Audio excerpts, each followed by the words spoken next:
Thanks again for joining us on 7 for 12 Live. What an anticlimax this has been.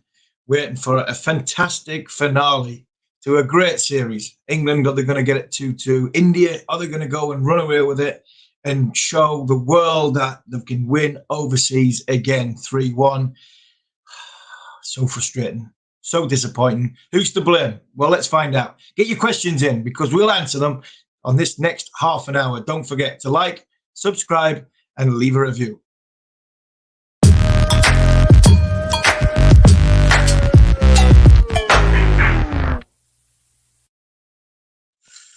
Well, John Norman at Old Trafford, the sun is shining. We're expecting to have a chat today or a little bit later on at some point talking about possibly no cricket. But that was going to be because thunderstorms, rain was forecast. I played golf up in Aberdeen yesterday with a lovely couple, husband and wife who had bought a trip to Aberdeen to play golf, and then they were going to the test match because they were from Manchester. They were flying from Aberdeen this morning. Unfortunately, we heard murmurings last night, and as soon as I heard it last night, I knew this game wasn't going to go ahead. No cricket, and the title of this show, John, who is to blame? Well, yeah, good afternoon to you, matey, from Old Trafford. I did see a game of cricket here today, but it was out the back. Some of the fans had upturned a dustbin. Someone's always got a cricket bat, and they were playing some cricket. It was, and they were still playing up to about an hour ago. Who's to blame? Well, look, let's throw it open. You know, we're not going to sit here and pretend that we have all the answers. Yeah, we can tell you what we know. I've been in briefings with the ECB Chief Exec Tom Harrison today. Spoken to Dominic Cork, who's been doing stuff for Star TV. He was with me. I've been on air. I've been speaking to you. I've been speaking to journalists. Been speaking to fans. Look, it's a convoluted, it's very difficult discussion to have, but we're going to have it here. We're going to try and have it, passionately but accurately, and we'd love to get your interaction because I have the feeling that there is an Indian cricket fan perspective and an English cricket fan perspective. And I'm not sure that there's too much there where people are united on. And the story's changed as well. And the story has changed over the last 24 hours. To give you an idea of where I am and in terms of what I was hearing, yesterday, like most of us, we were wondering whether the match would happen because of the COVID case that afflicted one of the Indian backroom staff. Now, the guy that got it, we've got to hope that he's absolutely fine. You know, we do have to remember that that's the most important thing. Yeah. But the problem for the India camp, which I totally understand, is that they've been treated by him the day that he'd tested positive. So, of course, we have to go through this situation where all the players are restrained or are told they have to be in their hotel room and they have to undergo further tests. Mentally, that's very difficult. I can't imagine what it must be like to be playing a test match the next day and not to be able to just concentrate on the test match, have to concentrate on whether you're healthy, whether your family are healthy. But then, of course, the test results came back negative, and there was an announcement yesterday, although not by the ECB or BCCI, but by the broadcaster, Sky Sports, that the match would go ahead. However, no sooner had that announcement being made, I, like a lot of journalists, were getting messages on my phone saying it's not over. There's still problems in the camp, and it's been reported today on the Daily Telegraph and in the Times of India that several key members of the India side did not want to play. And that was it. And as soon as they didn't want to play, they weren't going to play. Fast forward to this morning, I knew that, and I went on Times Radio saying that, you know, hold your horses here. This game is not definitely going to happen until I see someone running in to bowl. I won't believe it. Sure enough, 8 o'clock, so 3 hours before the match is supposed to start, the game has been postponed by a day, or day one it would not occur. Well, then as soon as you hear day one's not going to occur, you know days 2 to 5 certainly aren't. And then, of course, news came through. Match abandoned. Since then, the story's gone one way, then the other. A press release by the ECB that the match had been forfeited by India was withdrawn. And certainly that is a massive, massive bone of contention. BCCI have not forfeited. ECB need the BCCI to forfeit if they're to claim on the insurance to cover all of the empty seats and the pints that haven't been drunk behind me. The BCCI then came back and said we will reschedule the test for another date, which means next summer because it can't be played any other time. So now we find ourselves in a situation where we're waiting for the money men to work out who's to blame or who isn't to blame, and how we all get out of this without a loss of face. So that's where we are, Steve Harmison. But I really want to get 7 for 12 listeners and viewers to give us their thoughts, to ask us questions as well. But let me start off with asking you this question: has India just beaten England 2-1? No, I don't think they have just beaten England 2-1. I think if I was an Indian player, I'd be saying no.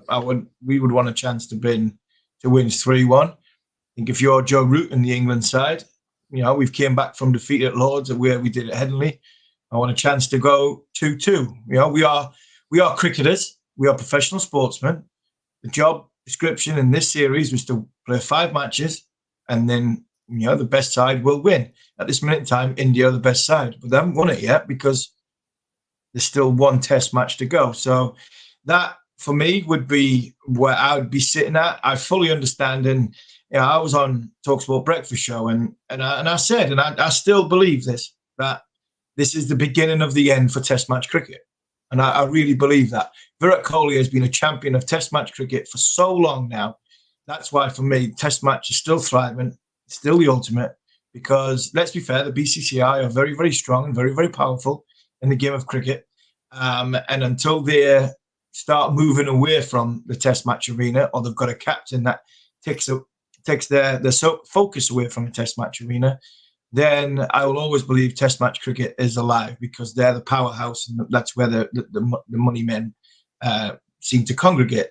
Now, I just look at this, and then for me, I just feel disappointed for the England fans, for the people that were expecting to go to Manchester. I had 6 lads here from Ashington that went down to support Mark Wood because we thought he was going to play. Stayed over last night, paid whatever to stay in the hotel. Going to have a full day's cricket tomorrow. Come back after the day's cricket tomorrow to play their club game on Saturday, which is the last game of the club season. Now, a lot of cricketers will be in that boat, not just the 6 from Ashton. So that's something if you feel strongly on. Have you got an obligation, if you're a professional cricketer, a professional sportsman, an international professional sportsman, fulfill your obligations and your duties of what's out in front of you? And I know you're saying, yes, I fully 100% hope that everybody in the camp is fine when it comes to the Indian point of view. And India have been in a bubble for a hell of a long time. Australia and then IPL and everything against England and not being allowed out. England are the same. I just think you've got to fulfill your obligation. Our producer that's sitting behind the camera on and editing all this stuff, he made a great point just before we went on air. Premier League football match goes ahead tomorrow, whether COVID hits tonight or it hits yesterday afternoon. They'll find a way of getting 72,000 or 74,000 into Old Trafford tomorrow to watch Manchester United against Newcastle. And to be fair, they might just need a reserve side to play Newcastle at this minute in time. But look, joking aside, I still think India had to find a way of fulfilling their obligations. If people didn't feel comfortable, they don't play it. But see, this is the thing. By the way, you can see Old Trafford just over my... Yeah. Camera might not pick it out, but Old Trafford football ground is just over there. The cricket ground's 50 years older than the football ground, by the way.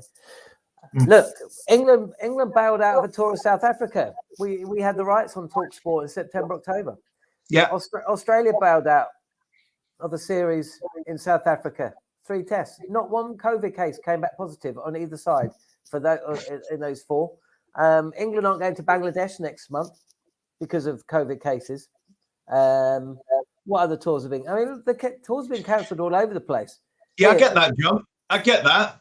But what I'd say about the England tour to South Africa, that was a while ago, and we know a lot more about COVID, a lot more about what's going on, the ins and outs of COVID and the strict restrictions that are going with it.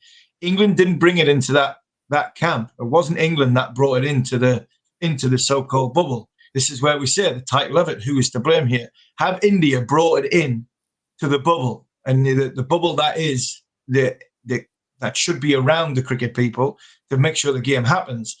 Have the Indian players adhered to it? Have the management adhered to it? Because we know there was a book signing recently when Ravi Shastri and everybody went to this book signing. Yeah, that for me is that's we're above what should be happening if you want to control what your players are doing. Are these players walking the streets? Are these players, Sri Lanka are going to ban 2 players. Ban 2 players. And they got sent home for breaching, the bubble. Jofra Archer. I was the first person to have a go at Jofra. I thought he cost international cricket last year, cost ECB a lot of money by nipping home. So, I had a go at Jofra, and I thought that was the right thing to do on the Jofras. Yeah. Are these Indian players and the management staff, are they adhering to do it? We feel as though there's a law for one and a law for another. So is that the case? Who is to blame here? Because somebody's let COVID into the camp. And if it is, and it has done that, then there should be serious questions asked at what's happened getting into the camp. Now, that's... The thing is, let me just stop there. Yeah, go on. Because what you're saying is completely relevant, completely fair point. But we're not living in these bubbles anymore. India have been here since June. They weren't living in one of these, very strict biosecure bubble situations where they weren't allowed to go out. The point you make about Sri Lanka's fair dues.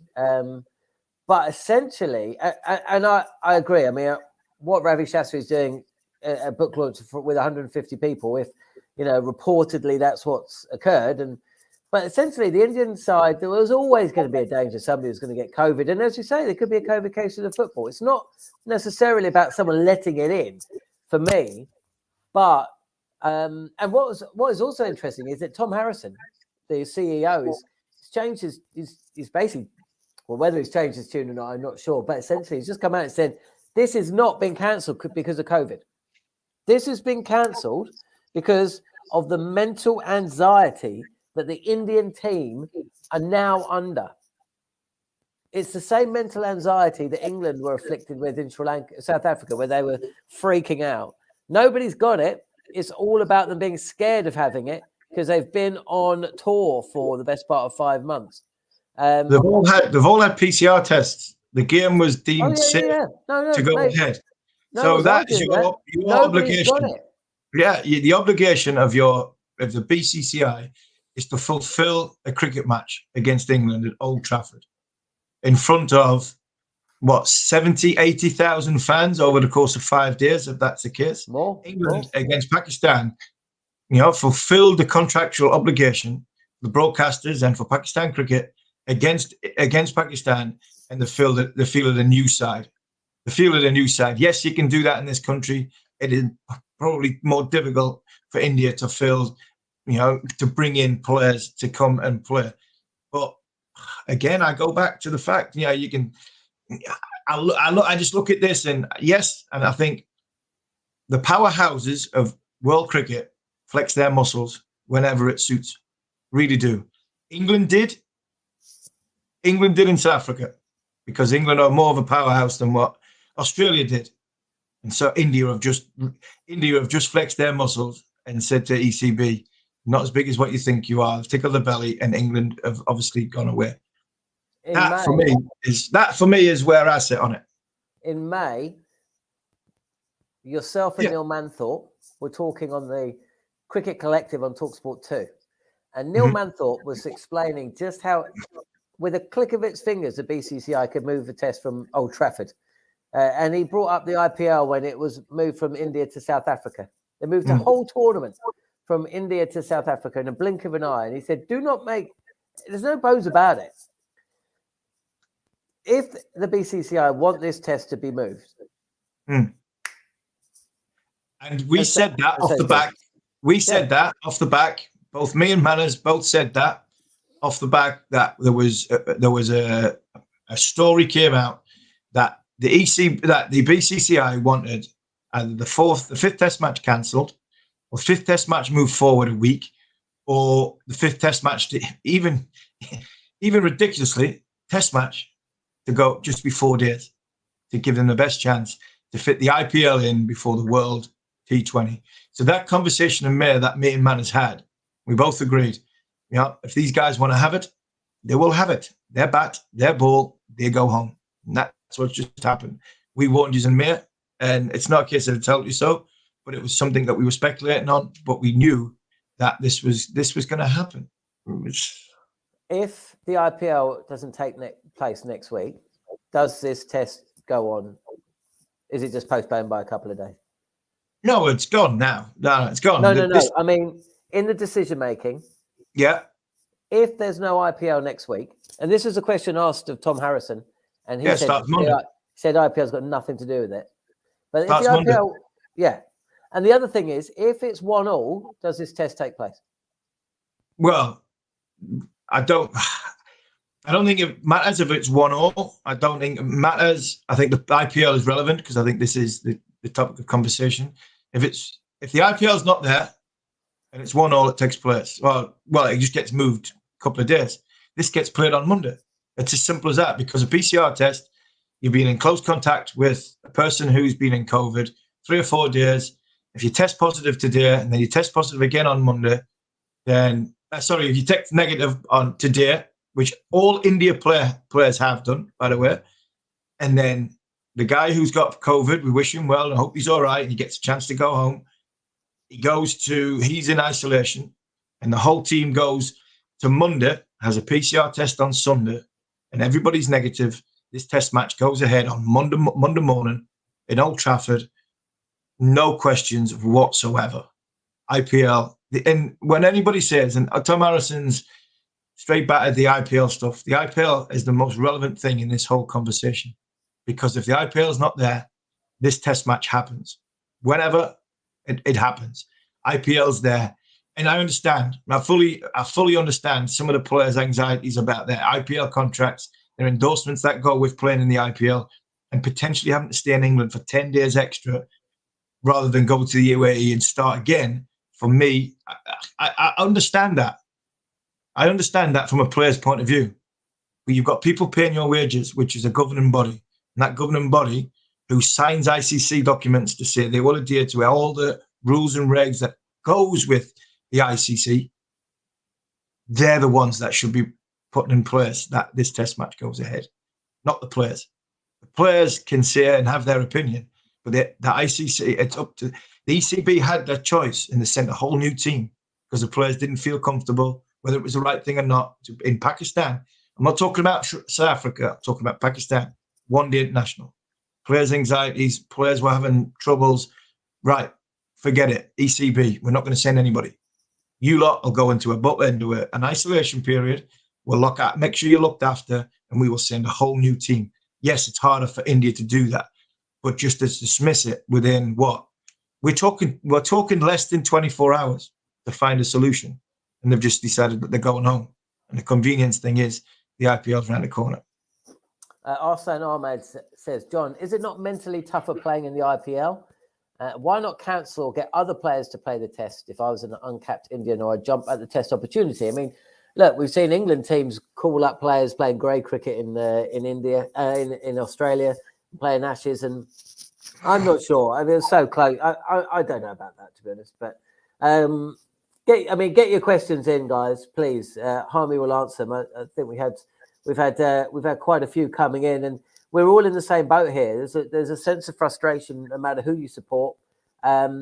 It's just such a terrible way to end what had up to now been such an impressive series. There's so many questions that have been left unanswered. Would Virat Kohli go and score that century? Would England draw back to 2-2 like they did in 2019 against the Australians?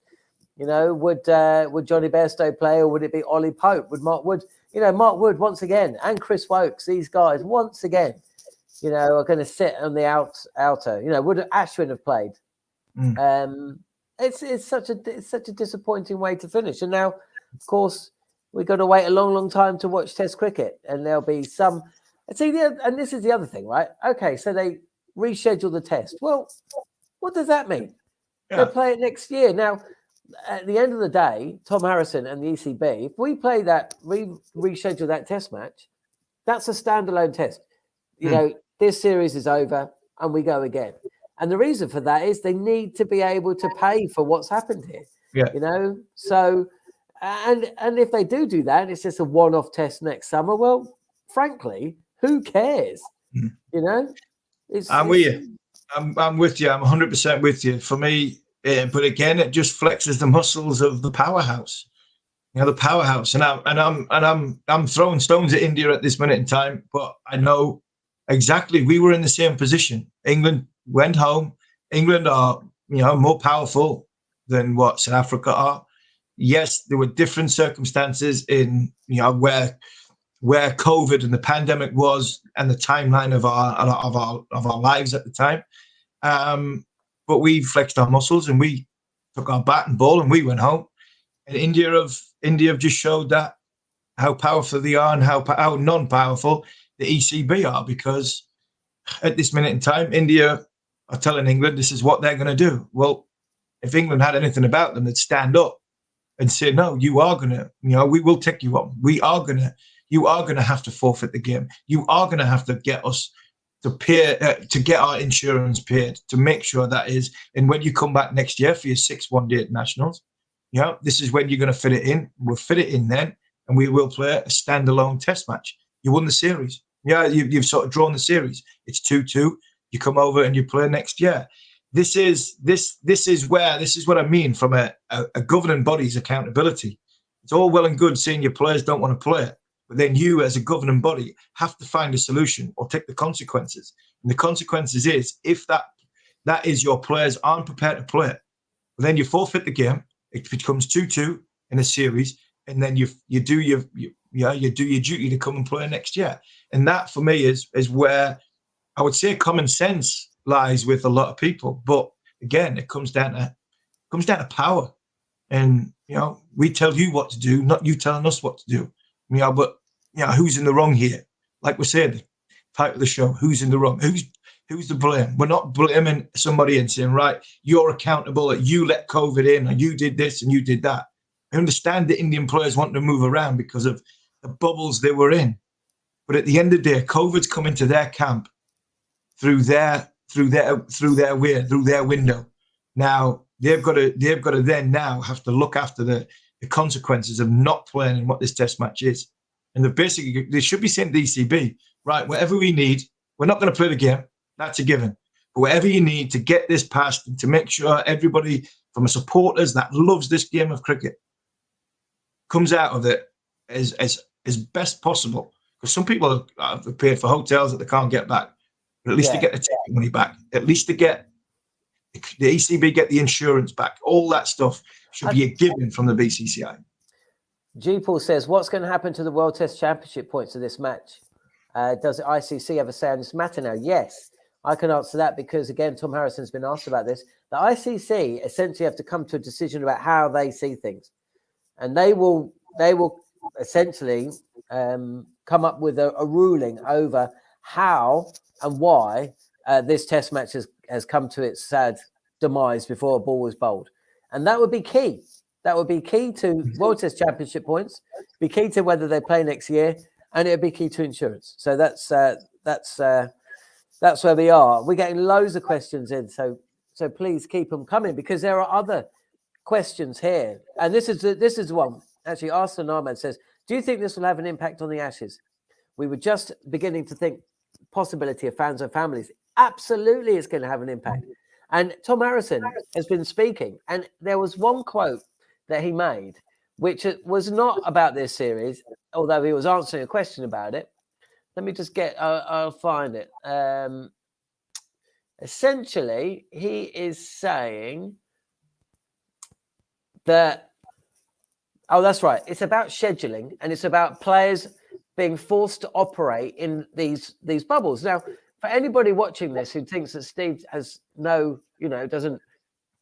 isn't being sensitive enough about the difficulties, the mental health stress put upon these players, then you haven't read his book. He's totally attuned with the fact that the pressures on international cricketers at the best of times are difficult. When you throw into that the fact you can't see your family or go home, even more so. But essentially, what this means, what Tom Harrison is now saying is, as a message to Cricket Australia, do not make me have to send my players to Australia for 3 months without their families. Yeah. And that's completely right. But of course, it's not just up to Cricket Australia, is it? It's about up to the Australian government. Yeah. But again, all the boards are trying to protect their players. They're trying to play Test cricket, either home or abroad. And there's so many competing, pressures on them. So, yeah, it's absolutely going to have a massive impact on the Ashes. Because, of course, now, because the Indian team have tested positive for COVID, or rather some of the coaching staff have, because the rules were relaxed around the side, now you'd imagine the Australians were going to go, well, we can't afford for that to happen. So they're going to make the rules, the biosecure, even stricter, which will in turn mean that the English players don't want to go even more. Absolutely. And I've said on this channel, I've said on Following On, I've said on the Cricket Collective and on TalkSport, and I've made the example of Joss Buttler, because it seemed as though Joss is the one that's he's been touted that he's going to be the first one that doesn't go. If Joss Buttler doesn't go to Australia because his family and in the bubble and stuff like that, I've said it, and I've never differed from this opinion. I'd be 100% behind Joss Buttler, 100% behind him. I'd be 100% behind him if he got his player straight back. And even though I didn't want to play him in this Test match, and I was talking about, it was paternity leave.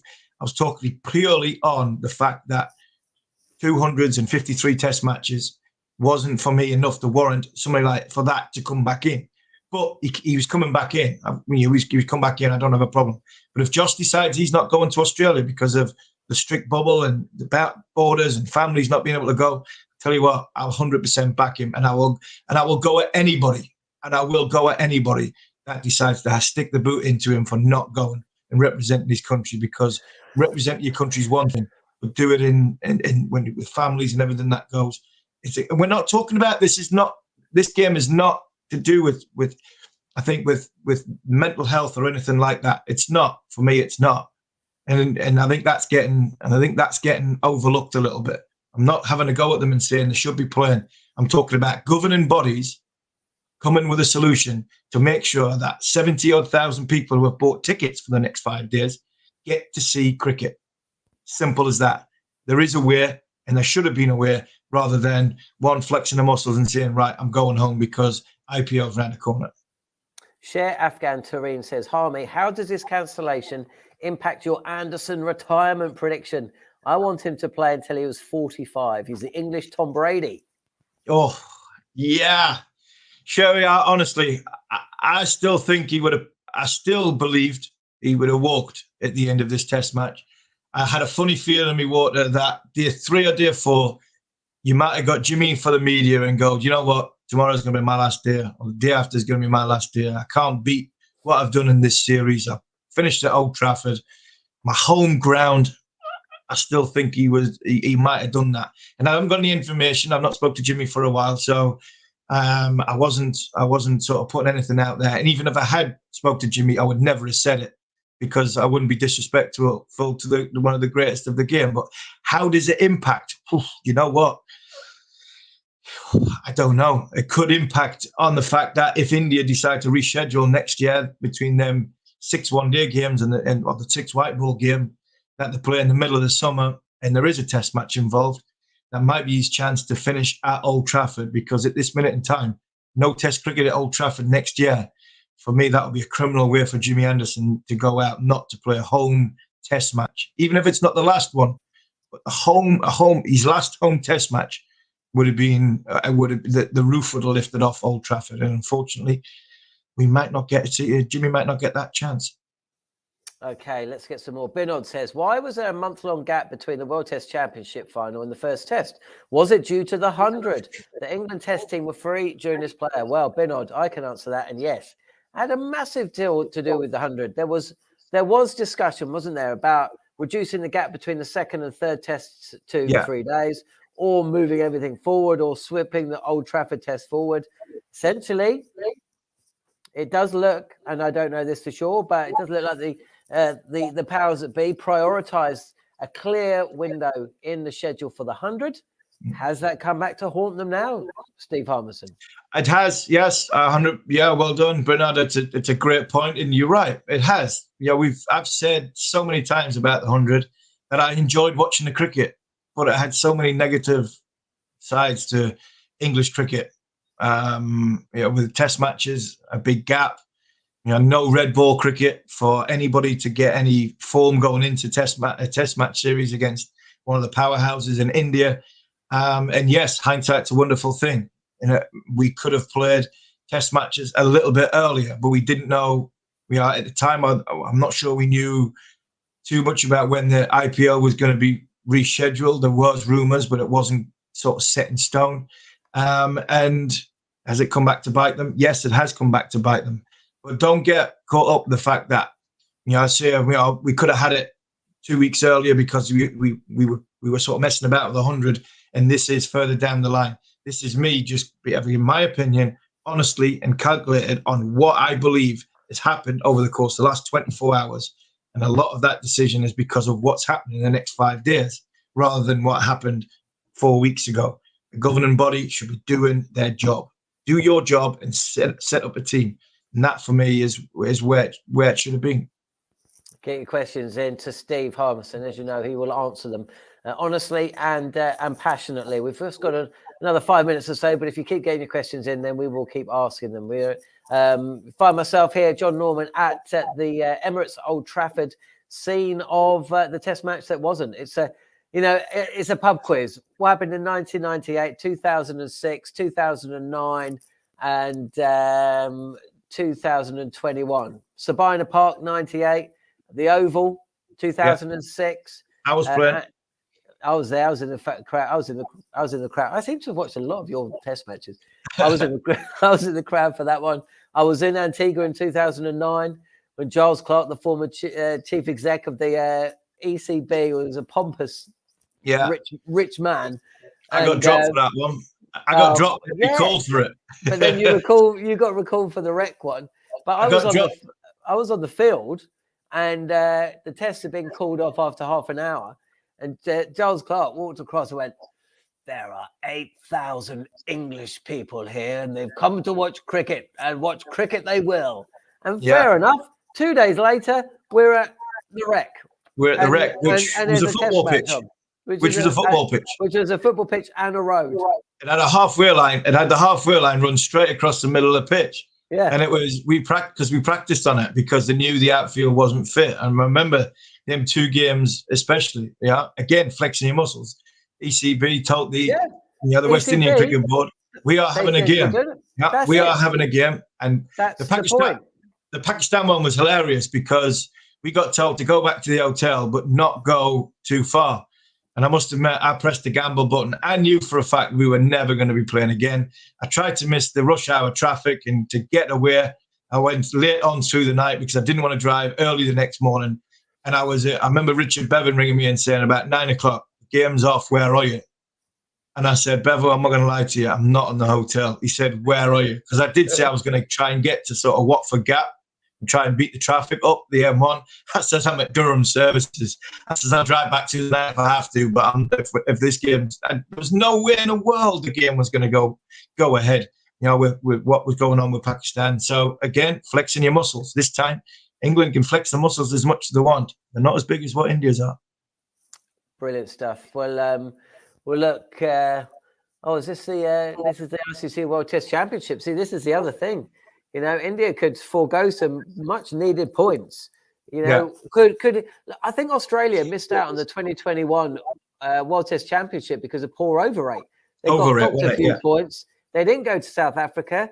Didn't have the opportunity to reclaim them. And lo and behold, New Zealand are crowned World Test Championship winners to 2021, the world's best Test side. So this story is set to run and run.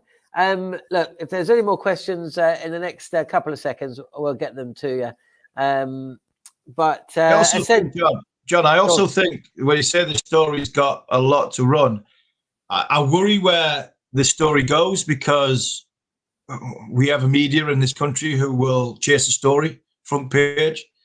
And if there are people who have either been seen to have broken protocols, been seen to be doing things that potentially could bring COVID into a camp, I think they'll find it. And they will find it because that's what their jobs are.